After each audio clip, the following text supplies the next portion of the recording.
Primeiramente, eu queria dar aqui boas-vindas a todos, tá? Agradecer a todo mundo o tempo de vocês aí. E me apresentar brevemente. Eu sou o Bruno Cascão, eu sou BDM aqui da Network Security, trabalho como especialista de uma vertical de serviços, né? Incluindo essa parte de pentest. E vamos ter a companhia aqui de um líder de pentest, o Guto, tá? Que eu vou apresentar ele daqui a pouco para vocês, tá? Nosso webinar hoje, o chat vai estar aberto, ou seja, quem quiser tirar alguma dúvida no meio do caminho, os microfones não vão estar abertos, tá? Mas o chat vai estar aberto para você jogar sua pergunta aí, e no final a gente vai responder as perguntas, né? Explicar o que for preciso no momento correto, tá? No final do webinar. E também vamos ter um sorteio de alguns brindes aqui para quem ficar até o final desse webinar, tá bom? Nós temos uma previsão aí de 45 minutos, mais ou menos, tá? É um tempo suficiente para a gente apresentar aqui esse conteúdo que é de interesse de muita gente, tá bom? A gente conta aqui com a participação especial do Gutenberg Bernardo, nosso líder da área de pentestes, né? O nosso líder da área de Red Team, tá? Se apresenta aí, Guto. Primeiramente, boa tarde, pessoal. Sou o Gutenberg Bernardo. Sou o Red Team Tech Lead, né, da Network Security. Tenho algumas certificações como SCP, CH, Certified Red Team Hacker, CRTE, Certified Red Team Expert, CRPO, Certified Red Team Operator, dentre algumas outras, né? Já tenho algum tempo na área, trabalhando há bastante tempo, expertise com testes técnicos ali, práticos, tanto na área de Red Team, quanto em algumas outras vertentes, tá? Beleza, pessoal? Então, nós vamos começar aqui o nosso webinar. E qualquer dúvida, vocês podem colocar à vontade aí no chat, que a gente vai tirar essas dúvidas ao final do webinar, tá bom?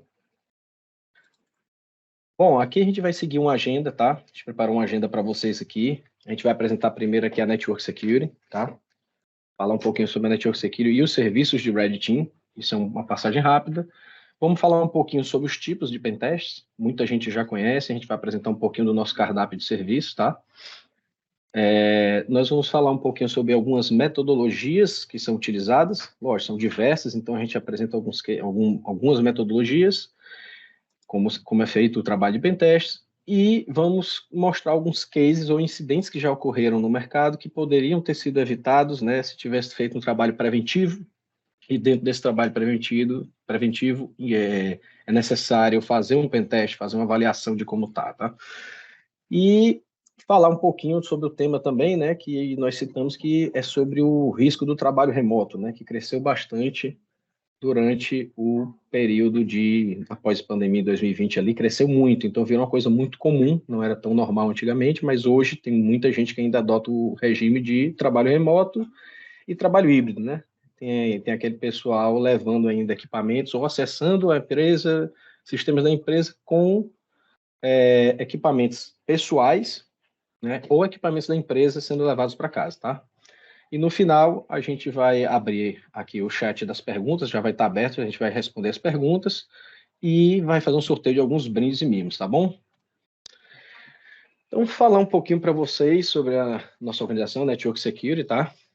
Nós já estamos a Network Security já tem mais de 20 anos trabalhando dentro do território nacional. Eu costumo dizer que é uma empresa, muitas empresas aí de telecom, empresas de TI, né, hoje trabalham também a cibersegurança, trabalham segurança da informação, a Network Security não.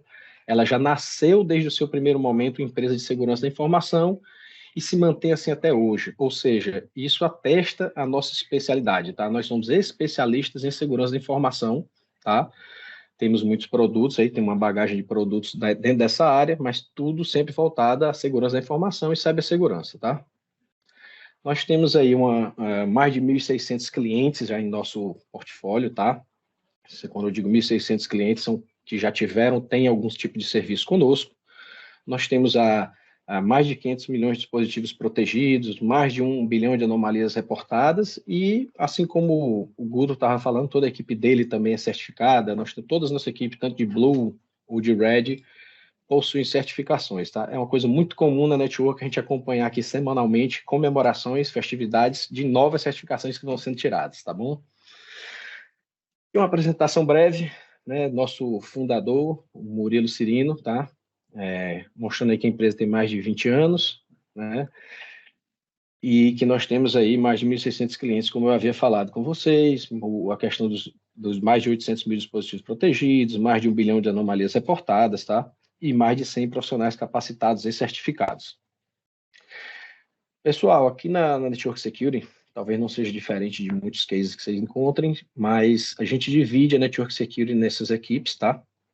Os times aí de Blue Team, que trabalha a estratégia defensiva, né? Seria a equipe de SOC, a equipe de suporte, o pessoal que faz monitoramento, o pessoal que acompanha, atende os chamados, pessoal da área de gestão de endpoints, antivírus, gestão de firewalls de outras empresas. Então, tem toda a equipe que trabalha aquela estratégia defensiva, a gente enquadra dentro de Blue Team, tá? E no Red Team, a equipe onde o Gutenberg é líder, né, é nossa equipe de estratégia ofensiva, onde a gente encontra nela principalmente o serviço de pentest, que é o que a gente está tratando hoje, né? E assim tem outros serviços também, como a parte de simulações de ransomware, simulações, por exemplo, na parte de phishing, tá? A gente tem alguns serviços, tudo que se diz da parte ofensiva, tá? Hoje a gente vai tratar com ele aqui a parte de teste de intrusão, tá? O Purple Team seria uma sinergia entre esses dois times, tá? Onde efetivamente uma equipe de Red Team pode testar uma defesa uma defesa até feita pela gente e ele mesmo já repassa esse tipo de ação e já faz a correção junto com a equipe de Blue Team, tá? Esse tipo de sinergia, a gente junta as cores ali e isso gera o Purple Team, tá bom? E temos ainda a equipe de White Team, tá? Complementada aí, é uma equipe de GRC, tá? São responsáveis aí pela parte de auditorias, né? Nós temos lá líder auditor ISO 27000, tá? Que prepara a sua empresa para a certificação ISO 27000. É uma equipe voltada muito para a parte de frameworks, tá? Nós trabalhamos aqui com a ISO 27000, todo mundo conhece, né? Nós trabalhamos também com o NIST e com o SysControls, tá? Temos também nessa equipe aí de White Team um grande serviço, né, que complementar para a parte de preparação, que é o Assessment de Segurança da Informação, né? É um serviço que as empresas que contratam, a gente faz um raio-x baseado em um desses 3 frameworks, e a gente consegue te dar um direcionamento de como você está hoje, como é que está a sua pontuação baseada nesses frameworks, tá? E a gente consegue dar um direcionamento para você criar o seu planejamento para os próximos 3 anos, tá? É um planejamento estratégico em cibersegurança, inicia, né, fazendo um assessment, tá bom? Falar um pouquinho agora da área que o Guto gosta, né? A gente está aqui com os 3 tipos de pentest, né? Muitos já conhecem esses 3 tipos, a gente vai aqui só dar um breve resumo, né, explicando cada um deles. Um dos testes mais conhecidos do mercado, né, o teste Black Box, aquele teste que você nos contrata, a gente assina uma NDA que você está nos autorizando e que a gente não vai compartilhar nenhum tipo de informação, né? A gente assina esse compromisso, né, que vamos fazer esse teste, e a gente recebe uma informação básica, como, por exemplo, apenas o nome da empresa. A gente precisa saber qual a empresa-alvo que a gente vai atuar, tá? Esse seria o black box, é o mínimo possível de informação para que o hacker saiba pelo menos qual o alvo que ele vai atingir, tá? Que ele vai procurar, e ele vai de alguma forma buscar, dentro de fazendo cyber threat intelligence, de qualquer forma, buscar informações dentro da deep web, dark web, que já tem de informação sobre a empresa, credenciais vazadas, esse tipo de coisa. Ele vai fazer o trabalho dele e vai fazer a invasão, tá? E depois faz a demonstração de como ele conseguiu aquilo, por onde foi encontrada a brecha, a vulnerabilidade, por onde entrou, né? E a gente passa as recomendações como for corrigir, tá? O Gray Box, né, já se aproximando um pouquinho de um teste com algum tipo de informação, tá? Como a gente pode até ler aqui nesse slide, tá? Teste de conhecimento interno do sistema. Por exemplo, quando você faz um teste penteste de infraestrutura, que eu vou mostrar para vocês à frente, ele é um gray box, onde você nos dá acesso. E a gente faz o pentest dentro de sua infraestrutura, né? O gray box, a gente tem algum tipo de acesso a informações que é passada pelo cliente, né? Às vezes um acesso, às vezes os IPs, às vezes algum tipo de credencial de algum sistema e quer saber se dali eu consigo evoluir, conseguir algum tipo de poder a mais do que deveria, né? Então, o gray box, a gente tem algum tipo de informação do sistema. E o white box, né? É onde a gente faz um tipo de pentest que a gente recebe algumas informações, recebe código-fonte, por exemplo, o pentester vai ter acesso a mais informações, certo? E, por exemplo, o código-fonte da aplicação, para tentar, dentro desse código, fazer um code review e tentar achar algum tipo de coisa, tá? Dentro do Whitebox, a gente recebe bem mais informações do que receberia no Greybox. Guto, você quer falar alguma coisa sobre os pontos? Tá tudo ok aí? Bom, passando aqui, eu vou falar aqui, mostrar aqui para vocês um pouco do nosso catálogo de pentest, tá? Isso aqui é o catálogo de pentest da Network Security, onde a gente encontra aí alguns tipos conhecidos, né? Pentest mobile, né? Onde a gente faz o acesso a algum tipo. Hoje é muito comum as empresas terem seus aplicativos publicados, né? Então a gente faz, independente dele estar no iOS ou no Android, tá? A gente faz esse pentest. A gente faz um pentest de API nas integrações entre algumas aplicações. Alguns clientes nos solicitam, por exemplo, testar uma API de uma empresa financeira que ele tem integração com o sistema dele. Então a gente faz a validação daquilo ali, tá? E faz o teste se a API está segura, se consegue, a partir dela, extrair algum tipo de informação que não deveria estar passando, tá? O pentest web, muito comum, né? Todo mundo conhece aí a parte de pentest, né? Então, você está vendo aí uma lista que tá na tela de coisas que a gente consegue fazer dentro de cada pentest desse. E o pentest de infraestrutura, né? Esse que normalmente faz isso na parte de servidores, tá? Tem empresa que faz geral e tem empresa que nos solicita na área de servidores, para validar o que está tendo ali de vulnerabilidade exposta em servidores. Às vezes com medo de invasões até internas, tá, gente? De dentro da casa, você conseguir visualizar ali facilmente alguma vulnerabilidade que possa explorar alguma coisa interna nos servidores, tá? E alguns trabalhos que a gente faz também com a equipe do Guto aí, parte de phishing, de engenharia social, o phishing, né? Se alguns não conhecem aí, seria a parte de voz, tá? O phishing, um Vzinho aí significa que é de voz, tá? Muito comum hoje fazendo pessoa física, né, Guto? Tem muito, tá acontecendo muito aí, né? E entre outros serviços. Existe um serviço que não está aparecendo na tela para vocês, tá? É um serviço muito bacana da Network Security e a gente é até interessante você comentar sobre esses eventos, né? É o serviço de Red Team, nós chamamos de serviço de Red Team. O que é que ele diferencia de um pentest comum, tá? Porque ele tem uma questão de conseguir entrar fisicamente em alguns ambientes, tá? Já fomos contratados algumas vezes onde a gente não só teria que testar a parte cyber de invasão à empresa, como a gente tinha que conseguir entrar numa empresa que tem uma segurança reforçada, tá? Tu quer falar alguma coisa? Esse teste, né, pessoal, ele é bem interessante. Esse teste focado no rating, porque você vai dar para a gente o nome da sua empresa ali, ou um endereço, por exemplo, ou às vezes nem o endereço, somente o nome, e a gente vai entrar de uma forma ou outra. Por que assim de uma forma ou outra? Vamos dar um exemplo.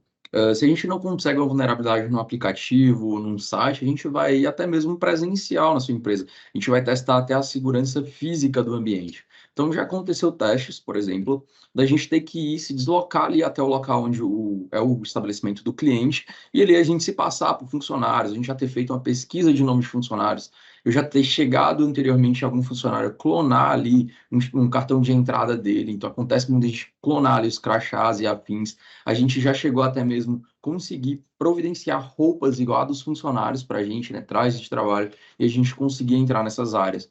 Então, assim, é um teste onde a gente vai realmente se passar pelo funcionário, a gente vai chegar ali fisicamente, destravar uma porta, fazer algo do tipo. Então, é aquele trabalho bem, digamos que 007 mesmo, aquela coisa bem de filme. E esse teste ele é bem interessante, porque aí você testa desde o do seu ambiente físico até a sua parte ali mais lógica, a sua parte mais digital. Ele é um teste bem conjunto, digamos assim, ele vai abordar tudo, né? O foco nele é a gente adentrar na empresa e conseguir o máximo de informações, o máximo de dados possíveis. Então, esse teste, o objetivo dele não é seguir um padrão, é bem fora da caixa mesmo, e a gente conseguir chegar de alguma forma dentro do ambiente do cliente, se apropriar de alguma informação. Perfeito, perfeito. Vou dar continuidade aqui, Guto. Pessoal, aqui eu coloquei só um slide de algumas coisas sobre a parte de home office, tá? A gente está falando aqui que é um webinar de pentest, mas a gente citou bastante o tema de home office aí, né? E como em conversas, até encontrando com amigos, né, eles perguntaram assim, sim, que lista de riscos são esses que aumentou com home office, né? Então eu coloquei alguns tipos de riscos, né, e algumas ações que eu já acompanhei, né, que foram tomadas em algumas empresas, tá? Então, quais foram os riscos que aumentaram quando a gente foi para o home office, né? A partir do momento que a gente trabalhou de forma híbrida ou de home office, né? A gente passou a conectar nossas máquinas em redes de conexões não seguras, né? Tem gente que vai para os antigos cybercafé, né? Vai hoje para empresas escritórios de colegas, tem gente que vai para uma rede usando conexão de um restaurante, de um café. Então, a gente está indo para diversas localidades que a gente não conhece a procedência e a segurança que tem naquelas redes, então a gente está, nesse momento, aumentando a superfície e a facilidade de ataque de um possível invasor, né? Utilização para acessar sistemas da empresa de dispositivos pessoais não seguros, né? A partir do momento aquele que você sai da sua empresa, tem aquele computador que o seu funcionário acessa ali e ele está todo protegido com tudo aquilo que você investiu, gastou de antivírus, sistemas de EDR, XDR, tem um firewall dentro da empresa ali para barrar muita coisa, que já barra muita coisa. Dentro da empresa é seguido aquele equipamento está cheio de políticas aplicadas nele, que ele não pode fazer certas ações, né? E quando ele acessa isso de dentro da casa dele, com um computador que não é dele, né? Ele acessa uma VPN ali, mas na hora que ele acessa ali, ele já está completamente infectado, né? Ou ele acessa a rede da empresa com a máquina que não está qualificada para estar dentro da sua rede, tá? Então, foi mais uma abertura que teve. A questão de phishing e engenharia social que aumentou, né? Você está num café ali, chega uma pessoa do seu lado, coloca um equipamento ali, finge que está trabalhando, na verdade ela está acompanhando você, ela viu que você trabalha no concorrente, está ali olhando suas senhas, acompanhando, isso acontece, tá? É uma das formas, phishing e engenharia social, a pessoa se aproxima de você ali, está do seu lado, está acompanhando o que é que você está fazendo, olhando informações dentro da sua máquina, que você deixou ali exposta sem proteção, tá? Sem a proteção da tela. Acessos não autorizados, né? Quando a máquina está acessando a sua empresa, o funcionário deixou ali uma senha de VPN anotado na máquina, né? Ou qualquer outra coisa do tipo, ou uma senha fácil, né? Pode estar qualquer pessoa acessando, eu não sei que é meu funcionário que está acessando, ele está vindo de lá com a senha dele, mas eu não sei que é ele que está acessando, né? Então já a gente mostra como a gente consegue mitigar esses tipos de risco, tá?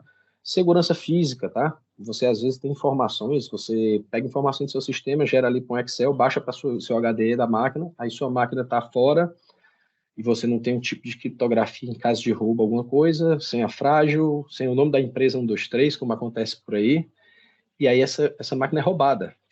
Ela está fora do ambiente de segurança da empresa, não tem segurança física, você pega qualquer canto, você é assaltado, está lá, a informação está exposta, né? A questão de acompanhamento de atualizações e patches. Tem muito gerente de TI aqui que eu vi aparecendo aqui, entrando no webinar, né? Muita gente falou que ia aparecer também. Isso já é difícil você fazer dentro da sua empresa. Você imagina você fazendo no computador pessoal de um cara na casa dele. Então, é mais uma situação que abre o tipo de exposição. Políticas de seguranças fracas, tá? Existem regras que se aplicam na empresa onde você cria políticas mais fortes para poder proteger disso aí. A questão do monitoramento, ela dentro da minha rede é muito mais fácil monitorar tudo que está acontecendo dessa máquina do que eu estar monitorando uma máquina pessoal que está fora, né? E a questão de dados de recuperação, né? Backup e recuperação, tá? Então, tem algumas ações aí que a gente recomenda, né? A gente fala questão de conhecer a rede que você está entrando, deixar, por exemplo, na sua casa uma rede mais segura para não qualquer pessoa conseguir entrar. A rede que você vai entrar, por exemplo, dentro de um coworking, dentro de um cybercafé, dentro de um café, você precisa saber se ela é segura ou não, tá? Trabalhar com VPN segura da sua empresa. A questão de um ZTNA também hoje já te ajuda bastante, tá?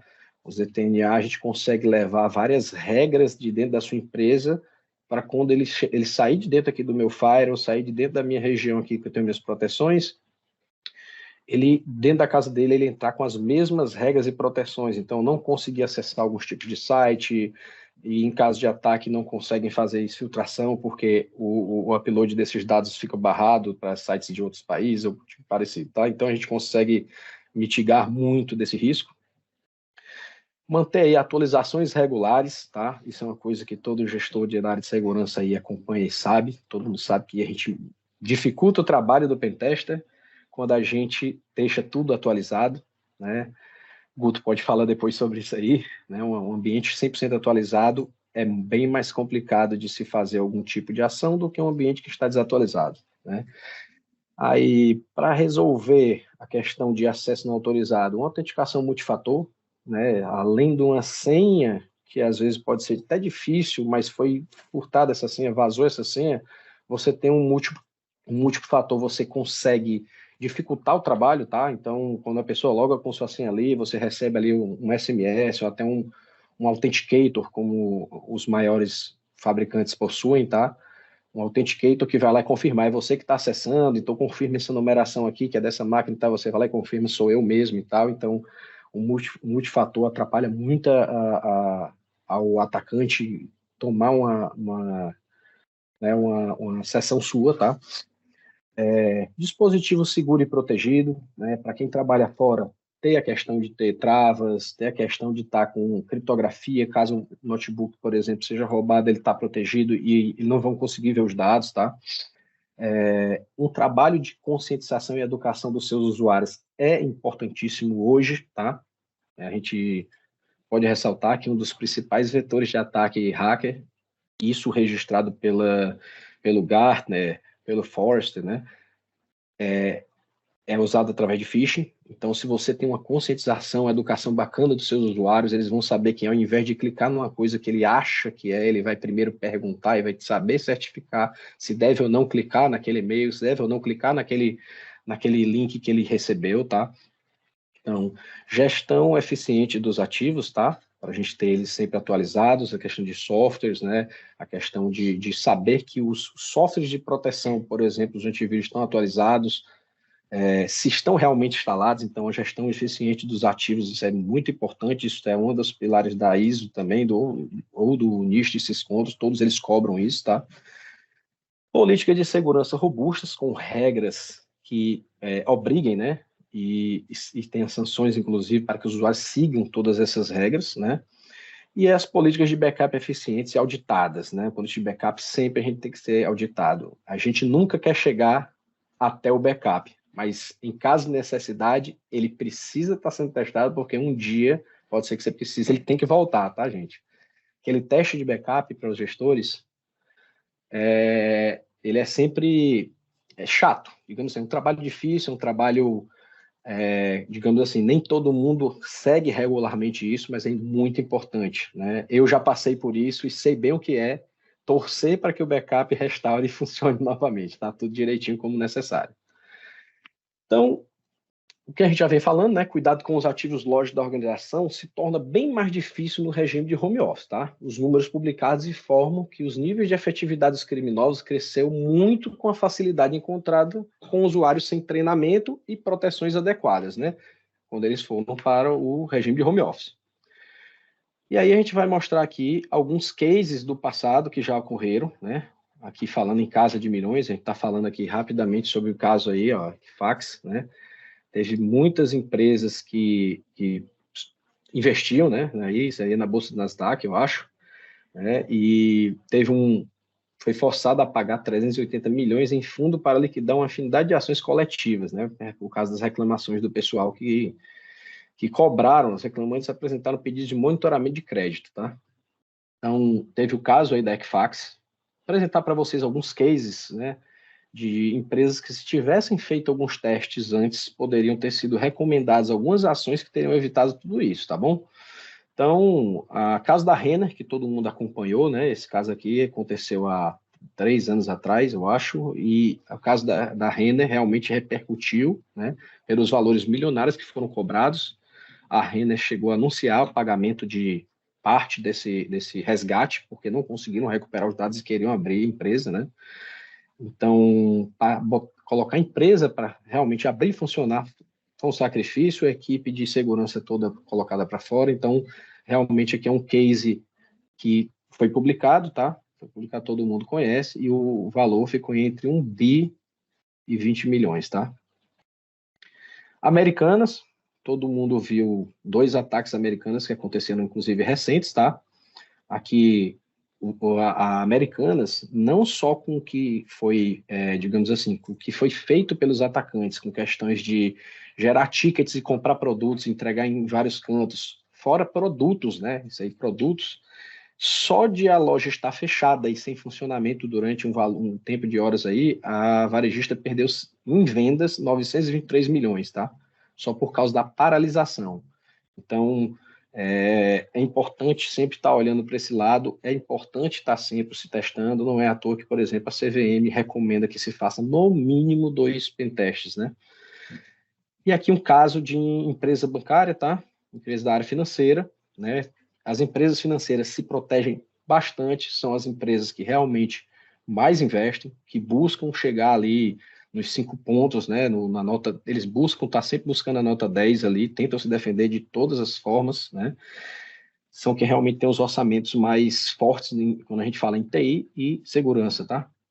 E aí a gente teve golpes, né, realizados, tá? Só para confirmar para vocês aqui, que isso aí vale uma informação importante pessoal para todo mundo, grande parte dessas empresas, todos receberam o dia de volta, certo? O Banco Cora pagou o dinheiro das contas de todos, mas grandes parte das senhas que foram, autenticações foram feitas com senhas que foram senhas iguais em outros cantos. Foi roubado, não foi do Banco Cora. Foi feito uma extração de informações e senhas e credenciais, onde a pessoa registrava a mesma senha do Banco Cora, é a mesma senha dele de outro canto. Então, o cara usou a senha de outro canto e funcionou no banco, testou e deu certo, tá? Aqui, um case do futebol, tá, gente? E a CBF, né, todo mundo conhece, né? O que aconteceu na CBF, isso aí parece muito com espionagem, né? Então, alguns documentos foram furtados, né? Aparece muito direcionado, alguns documentos foram furtados e não conseguiu mais informações, saber quais foram esses documentos, não foram publicados, tá? Mas tem ali informação de valores, informações de bordeiros de futebol e esse tipo de coisa, né? Fora informações de atletas, tá? E de contratos. Então, a CBF, e ela se protege, tá, gente? A CBF, ela não é de investir pouco, não, tá? A CBF já foi atacada muitas vezes e ela investe bastante em segurança da informação. Passando rapidamente nos cases, tá? Vou passar um pouquinho a palavra para o Guto. A gente tem aqui alguns cases no mundo, tá? E temos aqui alguns cases no Brasil, tá? Vou passar para vocês aqui. Então, a gente tem aqui todos esses cases, tanto no mundo quanto esses que eu estou mostrando agora na tela, são cases de 2023, tá?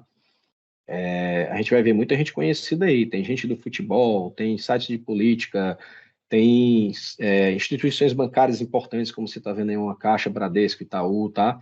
Todos esses incidentes são publicados e foram reportados, tá? Você vê ali INSS, tá? Você vê todo tipo de Detran, né? Você vê do público ao privado aí, você vê vários, Fatal Model, você vê ali aeroporto de Guarulhos, tá? Que a gente, inclusive, tinha funcionários nossos querendo voltar nesse dia, tá? Estava tendo um incidente lá no aeroporto de Guarulhos. Então, passar aqui dado, rapidamente, né? Um dado que todo mundo recebeu, não foi só a gente, mas o mundo recebeu da Kaspersky. Nada mais, nada menos do que 360 mil novos vírus foram criados a cada dia de 2020, tá? Na época que começou a questão do home office, investiram-se muito nisso, tá? Em sua maioria, os trojanos genéricos usados em ataques em massa. a empresa de segurança também indica um total de 666,8 bilhões de tentativas de intrusão ao longo de todo o ano, com 10,1% dos computadores conectados à web sendo vítimas. Ou seja, a cada 10 computadores, um foi invadido. Então, a gente vê que a gente, com certeza, a gente conhece mais do que 10 pessoas, né, que conectam, alguém deve ter sido roubado alguma informação, tá? Eu acho que é um número muito forte, 10%, tá bom? Então, passando aqui rapidamente, tá? A gente fala algumas sobre a questão das interfaces voltadas ao público, à organização com aplicativos da web, que são extremamente populares e muitas vezes são os primeiros a serem atacados, tá? Ou seja, estatísticas mostram que eles começam os principais ataques são feitos em aplicativos web, tá? Então, expostos na nuvem, tá bom? Passando rapidamente aqui, mostrando que nós, do Brasil, né, nós estamos aqui entre os 5 primeiros mais atacados hoje, tá? Quando você vai para 2023, né, você vai ver o ano de 2023, a gente está entre os top 5 de países mais atacados, né, com cases de sucesso de ataque, tá? Não é de tentativa, é de sucesso de ataque. Então, a gente precisa mudar isso aí, se defender mais um pouco, tá? Como não poderia deixar de falar, tá? Eu vou adiantar um pouquinho aqui para dar tempo da gente fazer o nosso sorteio, mas a LGPD, tá? LGPD e GDPR, tá? As empresas que têm algum tipo de informação ou que armazenam qualquer tipo de informação em data center fora do país, ela responde a GDPR também, tá? Você aí que faz contratações aí numa Amazon, no OCI da Oracle, por exemplo, que não é Azure, né? Que seus dados saem do país, né? Você precisa contratualmente se defender disso, porque aqui você está respondendo a GDPR, a LGPD, quando você faz isso, você já vai responder também a GDPR, tá? E já tem aí, né, já tem incidentes acontecendo, né, a gente já sabe de alguns cases de incidentes de multa acontecendo com a nova NPD, tá bom? Vamos passar aqui rapidamente, tá, sobre os testes de invasão, tá? O pentest, como a gente veio aqui para ouvir, né, ele possui aí um mecanismo, né, um processo dividido em fases, né, e é onde o hacker se organiza, né, em fases para fazer o ataque, e é como a gente entrega, tá? Isso aqui não é um ataque à invasão, isso aqui é como a gente trabalha como white hacker, né? Nossa parte de trabalho, tá? Coleta de informações, preparação de um modelo de ataque, um vetor de ataque, ou mais de um, tá? Análise das vulnerabilidades, exploração, né? Após exploração ou exfiltração do dado, né, que seja possível, seja mostrado, e a geração de um relatório onde a gente entrega, né, para o cliente a informação e junto com ela as recomendações, tá? Eu vou passar um pouquinho aqui para vocês para ir direto aqui para a parte de metodologias, tá? Muita gente tinha me perguntado antes sobre as metodologias. Aqui a gente está citando apenas duas metodologias escritas no WASP, né, certo? Você pode olhar lá, o site é open source e essas metodologias são descritas lá, para quem não conhece ainda, tá? E só que existem várias outras metodologias, tá bom? Guto, você quer falar alguma coisa sobre as metodologias utilizadas? Passar aqui. Vale se ressaltar, né, que a gente tem algumas metodologias aí, como as da OASP, mas a gente tem outras, como NIST, MITRE e afim. Mas vale ressaltar que durante o pentest a gente não segue a via de regra somente as metodologias. A gente também tem diversos ali técnicas que a gente vai utilizar que são voltadas para aquele negócio, né? Exemplificando, se a gente tem ali um e-commerce, por exemplo, a gente vai fazer também algumas tentativas que, em suma, elas não vão estar enquadradas em algumas metodologias, mas elas vão tentar burlar, quebrar, digamos assim, as regras de negócio de tal estabelecimento. Se a gente tem ali um banco, às vezes a gente vai fazer alguns testes de transações que eles não estão dentro daquele guia ali da OASP, por exemplo, mas a gente sabe que são testes válidos e testes utilizados, que podem ser realizados ali, né?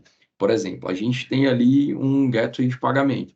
A gente pode fazer um teste onde a gente tenta alterar o valor da compra, né? A gente tenta diminuir ali o valor do pagamento, e às vezes esse tipo de teste pode não estar documentado no OASP Top 10 da vida, então a gente tem muito desses pontos, tá? Então, gente, a gente vai seguindo aqui, mostrando aqui uns cases, né? Esses cases já tem algum tempo que a gente já vem praticando aqui na Network, tá? Temos muitos cases de serviços, inclusive serviços apresentados pelo que a gente mostrou aqui de serviço de Red Team, né? O serviço 007, né?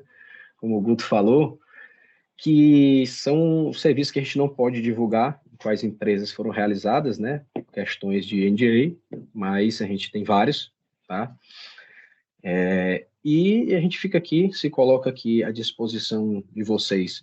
A gente vai agora tirar algumas dúvidas, vamos ver o que é que tem de perguntas, tá?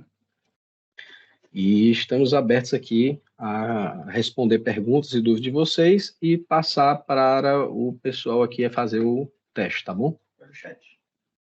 Vamos lá. Primeiro aqui eu vou ver aqui do Clever Júnior, tá? De quanto em quanto tempo recomenda-se fazer o pentest, tá?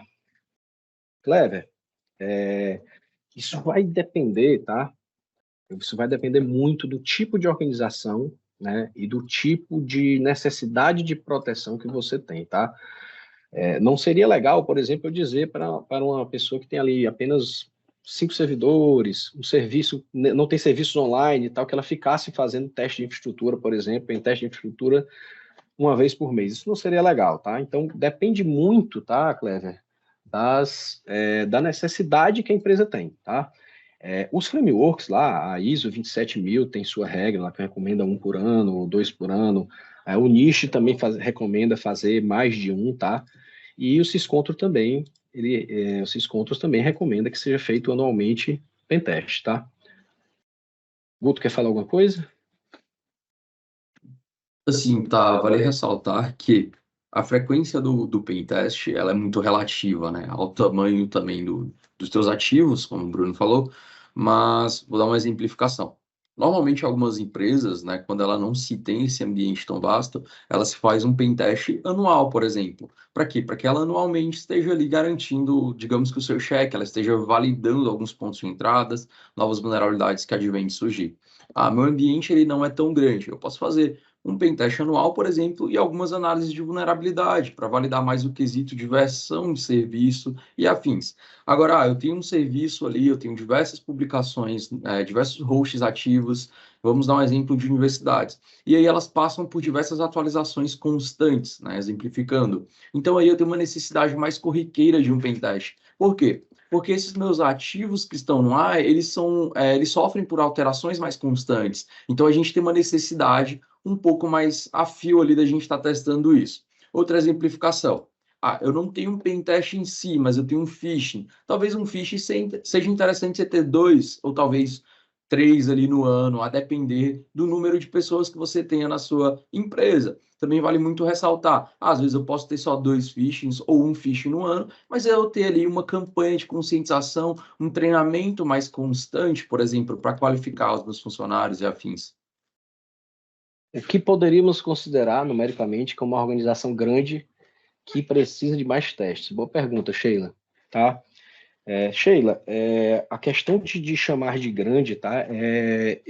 Cada um vai ter seu método de dizer que é grande, né? Eu não digo que é nem o faturamento, nem a quantidade de servidores, nem a quantidade de máquinas, por exemplo, tá? Existem empresas que faturam horrores, números muito altos, e ela tem 50 funcionários. E tem empresas com bem mais funcionários, computadores, e ela não tem nada online, por exemplo, tá?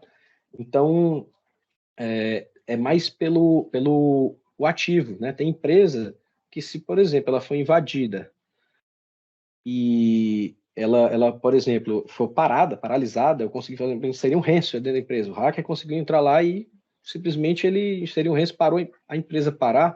Caso da Americanas, por exemplo, ali, ela só pelo fato do site dela estar fora, e não foram muitas horas, tá? Não foram muitas horas, 1 bi, né? 943 milhões, né? Então, o tamanho eu vejo muito por isso. A necessidade vai de qualquer um, tá? Complementando até a resposta do Guto sobre o que o Clever tinha feito, né?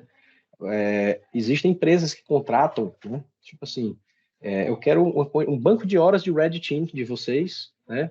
Para poder trabalhar pelo menos 2 pentests no ano, tá? Ou 3. E às vezes ela não usa. Por quê? Ela usa a nossa hora para ajudar ela a resolver o problema do pentest que ela fez em janeiro.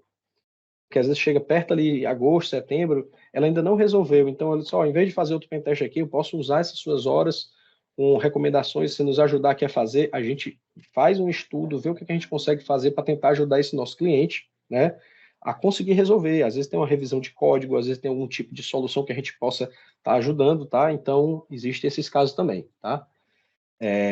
Espero ter ajudado aí com a questão da empresa grande e pequena, tá? É relacionada ao ativo dela. Se o ativo dela é dado, se o ativo dela, realmente ela tem que se proteger e se preocupar. E nesse caso, ela fazer constantes testes, como o Guto falou. Faz um pen teste e sequencialmente vai fazendo análise de vulnerabilidade. A gente tem um serviço de gestão de vulnerabilidade mensal aqui, que mensalmente a gente faz o teste e vai passando o que você está consertando, o que você está corrigindo e o que está aparecendo de novo, tá? Então, isso é bacana também, tá bom? Tá, agora, indo para a tua próxima pergunta, tá? Agora seria do Vanesson, né? No caso de um pentest de vocês, né? Black, né? A intenção final é só entrar no cliente e mostrar ou proteger o máximo possível, né? Ele dá até uma exemplificação que encontrar uma falha ali em um sistema conseguiria acessar uma máquina, se a gente ficaria apenas nesse sistema ou a gente iria analisar os demais sistemas. Então, assim, isso é uma ótima pergunta, tá? E eu vou levantar até uma pontuação, digamos assim, vou dar um exemplo aqui de um case. Já chegou em um cliente específico, eu ter conseguido uma vulnerabilidade para adentrar em uma máquina. E a gente não para por aí, tá? A gente vai o máximo que a gente puder. Então, eu peguei uma máquina, agora que eu estou nesse ambiente interno, eu vou tentar pegar administrador nessa máquina. Eu consegui essa máquina, eu vou atrás dos demais. Eu vou bater, claro, notificando o cliente. A gente gosta sempre de notificar quando a gente vai para um quesito interno, para que a gente não venha, às vezes, por exemplo, fazer um teste ali de autenticação em algum usuário, gerar algum bloqueio. Então, a gente, caso o cliente ele sinalize que ele necessita, a gente vá pontuando cada etapa do teste, a gente vai notificando. Mas a gente não vai parar, a gente vai tentar pegar novos usuários, novas máquinas. Eu gosto de brincar muito aqui com o time internamente e falar que o nosso objetivo em todo pentest, onde o cliente tem ali uma infraestrutura, não é só, independente de estar num black ou não. A gente partiu de um web ali, encontramos um site, pegamos um RC, mas o nosso objetivo é virar domain admin, é virar, digamos, entre aspas, o dono da empresa, né? A gente ir o mais longe possível. Então, acontece sim, tá? A gente pegou um RC e a gente encontrar mais falhas lá internamente, a gente capturar mais máquinas. Então, às vezes, a gente só tem um ativo web, como já aconteceu em alguns clientes, e quando a gente caiu na infra, a gente pontuou mais umas 15, 20 falhas críticas ali de outras máquinas, outros serviços, que a gente pegou, a gente coletou internamente, tá? Então, a gente não para.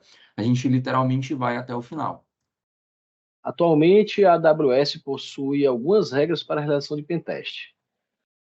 Com o risco, Lucas, para aí para poder ler, com o risco de banimento da conta do cliente se não seguir as regras. Qual é a garantia para nós, clientes, de que os pentests seguirão as regras? Por que ele está perguntando isso aí? Eu vi aí.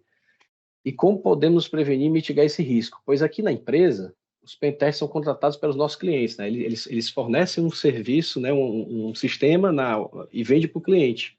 Então, os clientes contratam um pentest para testar a aplicação dele, e às vezes são vários, e aí, se não seguir a regra, né, a AWS pode questionar esse tipo de regras, né? Um ponto muito interessante você está com esse ambiente na AWS. A gente consegue ali tentar fazer um monitoramento da rede, a gente vê o que esse cara está fazendo. Geralmente você vai estar fornecendo, né? Esse cara vai estar contratando ali um pentester, mas você pode estar pedindo para esse pentester, né? Ele está sinalizando as etapas, assim como eu bem disse. Tem clientes nossos que, por exemplo, é um black box, mas ele pede para que a gente esteja sinalizando tudo que a gente vai realizando. Então a gente vai sinalizando. E aí você vai conferindo, até mesmo pelos logs, registros que ele vai estar te sinalizando, acompanhando os endereços dele. Você vai estar conseguindo ver o que ele está fazendo. E aí você vai ver se ele sai um pouco dessa via de regra ou não, né? E sempre contratar empresas sérias. Quando você contrata uma empresa séria, ali com uma certa postura, ela sempre vai seguir essas regras, né? E você sempre tem um contrato que, digamos, que amarre esse prestador de serviço, essa empresa que está te fazendo o pentest, para que ele não fuja dessa via de regra, e caso ele fuja, ele que vai arcar com esses tais prejuízos que lhe são gerados. Quais as medidas serão tomadas para garantir que o teste não causa impactos negativos no ambiente de produção? Tá. Primeiramente, a gente tenta entender a necessidade do cliente. Vamos lá. Às vezes eu tenho esse tipo de questionamento pelo lado do cliente. Primeiro, eu tento entender, antes de iniciar qualquer projeto, o que é o negócio do cliente. Vamos dizer que o cliente ele não pode ter uma indisponibilidade. Então, eu já tento visualizar quais os meus testes causam indisponibilidade e eu sinalizo a ele. Caso eu encontre, vamos dar um exemplo de uma vulnerabilidade bem antiga, né? Um Eternal Blue. Essa vulnerabilidade, às vezes, ao ser explorada, ela pode quebrar a máquina. Então, eu notifico o cliente de que eu encontrei essa possível vulnerabilidade, mas eu só exploro ela se eu tiver a permissão do cliente. Tá, o cliente ele não me deu a permissão, e aí a gente parte para outras vertentes. Às vezes a gente pode clonar aquele ambiente, subir num Docker, num container, ou eu posso criar uma máquina ali meio que tentando exemplificar aquele ambiente, sem ser de forma direta, e realizar os testes nela, tá? Ou às vezes a gente coloca como possível vulnerabilidade. Quando o cliente ele não quer abrir nenhuma dessas vertentes, a gente coloca que a gente encontrou, né, indícios de que essa vulnerabilidade existe, mas a gente não consegue contestar ali realmente a sua veridicidade. Então, o que a gente faz? A gente notifica ela como uma possível vulnerabilidade e aí o cliente ele implementa, né, as suas regras ali de negócio que vão impedir com que ela seja explorada, vai aplicar seus patches de correção, mas sem realmente contestar ali a sua veridicidade, sem validar essa vulnerabilidade a fundo, digamos assim. Interessante falar, tá, sobre a pergunta que ocorreu antes, até para a gente complementar a resposta, tá? A metodologia que a equipe do Guto adota, tá, aqui na Network Security, quando vai fazer um pentest, né, existe uma prática comum, tá, no mercado. Você contrata, por exemplo, um teste black box ali, a pessoa encontra N aberturas, N possibilidades de adentrar, né, no ambiente, e em uma dessas aberturas ele conseguiu entrar, conseguiu fazer um movimento lateral, conseguiu acessar seus servidores, ele vai demonstrar todo esse trabalho como ele fez, a metodologia que usou, em uma apresentação, tá? Qual o diferencial que tem aqui na entrega que a equipe do Guto faz? Quando a gente dimensiona esse trabalho com a equipe de pré-vendas de arquitetos junto com ele, às vezes, para poder vender isso para uma empresa, a gente dimensiona um pacote de trabalho com ele, né? E nesse pacote de trabalho, se ele rapidamente encontrar uma entrada ali e explorar, ele vai tentar outras. Ele vai te mostrar essas outras entradas também, tá? Não vai ser uma entrega assim, só tem essa, vou deixar as outras no dia que ele me contratar de novo, eu entro. Não. Todas, o que for possível dentro do pacote que a gente combinou de trabalho, ele vai demonstrar lá, ó, existe, essa aqui foi explorada e tal. Se não for mostrado mais, é porque ocupou-se muito tempo de trabalho mesmo, foi difícil, ou lá dentro deu-se um trabalho, consumiu-se muitas horas trabalhando para chegar até o pote de mel, né, digamos assim, chegar onde o cliente tinha medo, por exemplo, chegar até o seu banco de dados, extrair alguma informação de lá, tá? Então, a nossa entrega sempre é robusta. Aproveitando esse momento aqui, só para falar que existe um diferencial aqui dentro da network nessa entrega do pentest, tá? A gente, além da entrega de relatório, nós temos uma ferramenta própria, né, desenvolvida na Network Security, que ela tem vários módulos. Informações do SOC, quem tem contratado vai estar lá. Informações, se você fez o pentest, você tem o Red View lá, é um módulo que você vai acompanhar online o que está sendo encontrado pelo pentest. Então, na medida que ele vai encontrando essas explorações lá, vai aparecendo para todos vocês, desculpa, quem contratou, tá? Um e-mail combinado de contrato vai ficar recebendo. Uma nova vulnerabilidade foi descoberta ali e tal, e se você tiver uma atenção ali especial e ver, você clicar, você vai ver os gráficos, você vai ver explicação, tem explanação de onde está saindo esse tipo de onde está saindo esse tipo de exploração, tá? Ele coloca lá o caminho, por exemplo, do Mitre, você pode ver pelo Mitre lá, o que foi feito, prints de tela, então o dono, o contratante, consegue ver online isso aí, tá? Então, essa entrega é um negócio que hoje eu não vi ninguém fazer no mercado, por enquanto eu coloco como uma exclusividade aqui da Network Security, tá? Não vejo ninguém fazer ainda isso. Então, você tem um acompanhamento online do que está acontecendo no seu pentest e você pode a qualquer momento gerar o seu relatório, é um negócio muito bacana, é uma entrega muito legal, tá? Você gera o PDF do seu relatório ali até parcial, antes dele terminar, tá bom? Pessoal, tem mais uma pergunta aí? Muito vai responder aí. A gente tem duas perguntas aqui para a gente finalizar aí para os sorteios, né? Que seria uma da Sheila e uma do Aparecido. Então, eu vou estar respondendo as duas, tá? São perguntas bem interessantes. A primeira é: engenharia social, compra de senhas da Dark Web e outros métodos secundários fazem parte dos testes? Sim, elas fazem, tá? A gente vai desde tentar ali, claro, isso a gente já pré-acorda com o cliente, a gente deixa ele sinalizado que a gente vai tentar convencer ali, levar alguém na conversa também e também comprar essas senhas, capturar elas. Por exemplo, a gente utiliza uma ferramenta chamada IntelX, onde a gente tem um plano Enterprise, onde é, por exemplo, mais de US$ 20 mil anuais, onde a gente utiliza essa ferramenta, que digamos que a maior ferramenta disponível na web para compra de coleta de dados. A gente utiliza ela nos nossos testes, em todos, tá? Então a gente sempre está ali em busca de credenciais. Respondendo agora a pergunta do Aparecido, que é como a empresa pode definir que tipo de teste escolher, iniciar com um black ou um white. Então isso vai muito do teu ambiente. Vamos dar uma exemplificação. Se você tem uma rede ali, onde ela é mais, como é que eu posso dizer, restrita, mais fechada, onde esse ambiente é mais um site mais estático, etc., eu acho mais interessante você iniciar com um gray ou com um white, porque aí você vai abranger bem mais, a gente vai ter uma compreensão melhor do teu sistema, tendo em vista que um atacante ele vai ter todo o tempo do mundo para estudar aquele teu sistema e compreender a funcionalidade dele. A gente não. Agora, se você tem ali um e-commerce, tem uma aplicação bancária, aplicação ali estudantil, seria interessante um Black às vezes. Por quê? Porque esse atacante ele pode criar uma conta e aí a gente vai simular esse cara mesmo, a gente vai criar a conta, a gente vai ir a fundo. Então é muito da tua necessidade. Ah, Gutenberg, eu também quero um teste aqui, agora entrando num outro ponto, né? Eu já sofri um teste de invasão aqui, eu já sofri algum ataque também e eu quero achar esse ponto de entrada. Aí talvez seja mais interessante um gray e um white, porque a gente sabe que o usuário ele também é um potencial risco. Então eu gosto de sinalizar que sempre que você tem ali um contato com o usuário, é interessante um gray ou um white, né? Até mesmo um gray ali já é bem bacana. Por quê? Todo usuário é um potencial risco. A gente tem bastante pessoa curiosa por aí que dá uma pesquisada da outra, testa uma coisa ou outra e acaba gerando um risco para o seu ambiente. Perfeito. Voltando aqui para uma pergunta, né, que estava lá em cima, tá? E a gente não tinha passado, mas a gente não passou, tá bom? Qual seria a melhor maneira de realizar uma gestão eficiente dos ativos, tá? Então, o Tiago Silva, da JBS, perguntou isso aí para a gente, tá? Tiago, você, no seu caso, são milhares de máquinas, são muitas, tá? Isso varia de acordo com o tamanho da empresa, tamanho do desafio, tá? No seu tamanho aí, não dá para fazer sem software, tá? Não dá para fazer sem o apoio de um software para você estar acompanhando isso, tá? Em empresas pequenas já vi gente usar até gratuito. Uma grande como a sua, não recomendo, tá? Mas empresas pequenas, até o do governo, tem um cacique aí que fazia uma gestão dos ativos, até se você trocasse um pente de memória do computador de 4 GB por outro de 4 GB, ele identificava, ó, foi trocado um pente de memória no computador. Então ele pegava parte de hardware, pegava parte de software.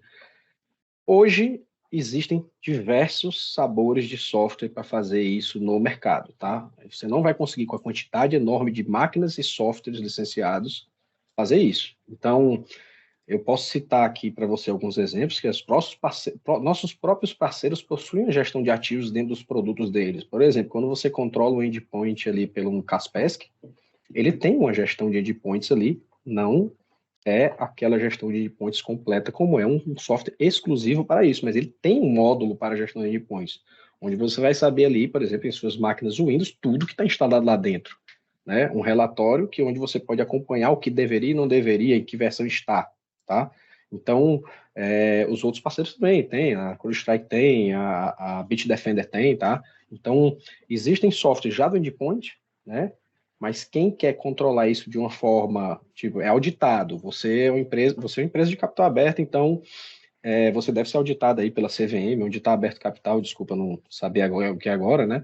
Você vai ser cobrado por isso. Ele quer ver um relatório ali de uma empresa, não vou citar alguns nomes aqui, porque eu posso errar até o nome que fornecem isso, mas existem diversas no mercado que fazem gestão de ativos, são especialistas em gestão de ativos.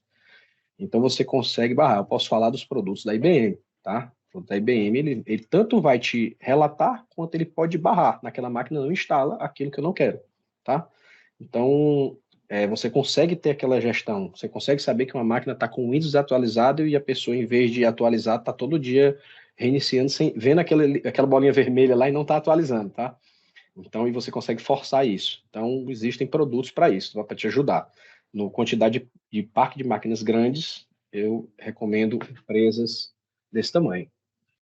Eita, o Guto me passou aqui uma lista gigante, né? Eu posso falar dos maiores. O da IBM, lógico, o IBM máximo, vou falar aqui, SolarWinds, ServiceNow, né? O controle do ServiceNow, né? Esse é enorme, tá? Então, existem outros aqui, esses outros eu não conheço, Guto, eu não vou divulgá-los aí, tá? Mas o da IBM, eu consigo ajudar vocês aqui, caso queira ter alguma dúvida, pensar, a Network consegue sim entregar para vocês algum tipo de análise, proposta, ver se cabe te ajudar a colocar isso dentro do orçamento, tá?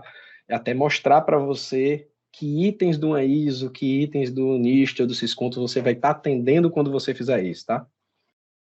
Pessoal, agradecer a vocês aí, pelo tempo de vocês aí, nessa tarde, né, de quinta-feira. Espero que a gente tenha ajudado vocês a esclarecer muitas dúvidas, tá? E que a gente está aqui, né, essa nossa equipe da Network Security está aqui para ajudar vocês, né? Por favor, preencham aí o formulário, a gente entra em contato com vocês, ou vocês podem entrar em contato com a gente, tá? A gente consegue estar ajudando vocês, inclusive não só no tema de pentest, tá? A gente falou aqui hoje sobre um tema de pentest, mas a gente consegue ajudar vocês dentro de todo o serviço que se diz respeito à segurança da informação, tá bom? Obrigado aí a todos e uma boa tarde, uma boa quinta-feira.